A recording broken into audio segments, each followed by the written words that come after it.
Secondary market. So once you have purchased the share from IPO or primary market, this is the time now the share gets listed into a stock exchanges, which is a secondary market. Hence, after the primary market, when the shares are further traded among the investors, it happens in a secondary market. So secondary market, biggest example of secondary market is stock exchanges. Now the conditions that comes into a secondary market, that there should be a size, I mean the number of shares, I mean it's not one share which is traded, but it is into a different lot that the shares are traded. So there comes the one condition, that is size.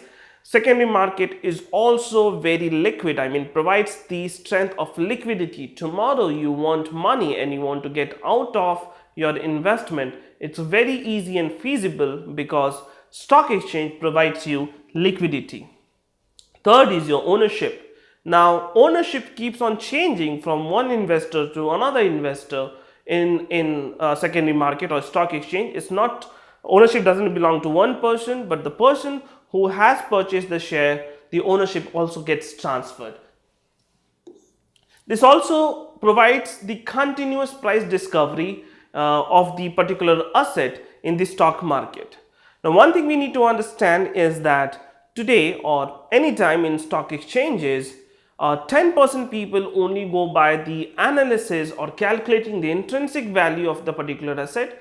90% of the market gets determined, the price gets determined by psychological factors. The market is very sentimental, so the investors react to the market sentiments and basis that they buy or sell a particular stock. So that brings us to a continuous price discovery, because suppose let's say if the share of TCS is trading at somewhere around 2500, right, and I wanted to buy it at 2400, right, so I will be keeping a bid of 2400. So if the share prices fall and it reaches to 2400, my dealer will buy this particular share for me at 2400. Now here are some wake up questions. Can the corporation buy back its own share from the market, that is secondary market? Secondary market can secondary market also facilitate mergers and acquisitions? The answer to both the question is yes. The company can directly buy back its shares from the secondary market if they are willing to pay the current price which is prevailing for that particular asset in the market. Also, the mergers and acquisitions to some extent can be feasible through secondary markets.